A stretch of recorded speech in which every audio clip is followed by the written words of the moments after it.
A carriage makes its way down a tree-lined dirt road carrying precious cargo, leaving a cloud of dust in its wake. On top of the carriage sat the driver, keeping the horse on the correct path. All around the transport rode members of the Embersong Adventurers Guild, ensuring the contents within made it to their destination. Among those guild members were Draven the cleric and Drusilla the druid of the Levendo chapter of the Embersong Guild, both of which were newly initiated members on their first assignment after completing their initial training. Riding inside the carriage and in possession of the important item was Peepeekin, son of the noble family of House D. Lion.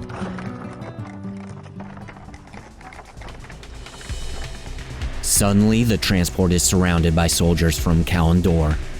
The general of the Kalandori soldiers, an elven dragon rider, dismounts a red dragon and demands Ethrandir. Peepeekin refuses. The general orders the Kalandori to attack. Blood begins to stain the path a dark red as the guild members begin to be slaughtered. Peepeekin, refusing to give up the item demanded by the general, is impaled in the back by the general's sword and slowly lifted into the air. During the chaos of the attack, Draven and Drusilla realized they were not going to defeat this Kalandori attack without any kind of reinforcement. Quickly running out of options and hope, Drusilla yells, "We have to escape and warn the guild!" They begin to try to make their escape by fleeing on foot. Time was up for Draven and Drusilla, and they had nothing left. Their energy was drained from the non-stop sprint they have endured. Suddenly, a shadow passed over them. Overhead, something large flew by and circled back to land with a thud next to the two hopeless souls. It was Peepeekin's Pegasus, with wings that stretched out to its side, flapping up and down, creating a large dust cloud in front of the soldiers. The Pegasus shook its head towards the two on the ground and gestured to climb on its back. The two quickly got to their feet and jumped onto the back of the Pegasus. It then flapped its wings even harder while it started to run towards the soldiers. It lifted off and flew directly over the heads of their attackers. Draven and Drusilla held on with the tightest grip they could muster as they flew higher and higher above the trees. They directed the Pegasus to fly back to the agreed meeting point of the Embersong Guild Hall in Candlehearth to meet up with any potential survivors. When they reached the outskirts of the meeting point and thought they were in the clear, a roar from behind them made the Pegasus look back and widen its eyes in fear.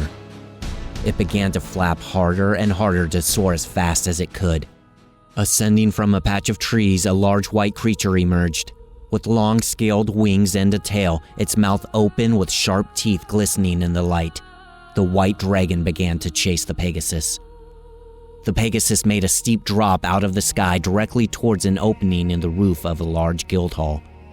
They flew directly through the opening and landed hard inside the large meeting room with a long wood table in the middle.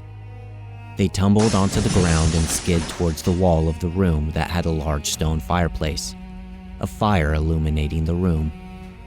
Inside the room, a group seemed to be having a serious discussion before they made their less than graceful entrance. Among those present was a race shifter rogue thief, a forest gnome wizard, and a bugbear artificer artillerist. All were standing talking with someone who seemed to be their leader, who was sitting at the end of the long wooden table. The group turned and looked at the three beings who flew into the room. Draven stood up, brushed off the pieces of shattered wood and dust that covered his cloak, and pulled the hood back over his head.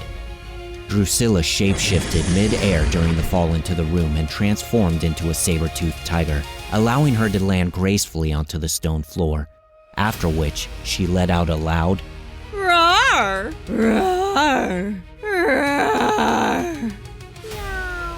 Before anyone could determine what was going on, a thunderous boom above them filled the room and the large dragon crashed through the roof. Landing on the opposite side of the room, the dragon then opened its mouth and roared, "You must give Ethrandir to me!" The wizard immediately cast a spell and sent 3 magic missiles careening towards the beast, striking its center mass of the torso of the dragon. Draven noticed that the rogue seemed to be injured and whispered words of healing towards her, which seemed to patch up some of the wounds. The dragon leaped over the large wooden table and focused a cone-shaped ice blast toward the wizard who attacked it and the cleric who stood behind her. The blast slammed into both of them, with Draven taking the brunt of the force, getting knocked unconscious and slammed to the floor. Following the dragon's ice blast, Drusilla, the artillerist, and the rogue all made their attacks. Drusilla, still in the form of a saber-toothed tiger, jumped and clawed the beast. The artillerist shot a cannon spell of force that made a large boom and slammed into the scales of the dragon. The rogue used her short bow to shoot an arrow at the beast, but missed. Lastly, the man at the end of the wooden table stood up and slashed the dragon's tail with his weapon as the beast was moving around during the fight. The dragon turned around and faced the man to begin his next attack.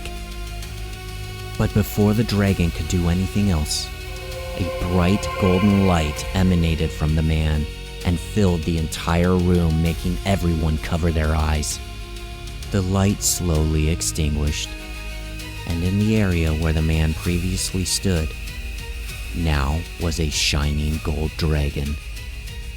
Everyone in the room stopped and stared at the glorious beast. The future of this adventure is to be continued.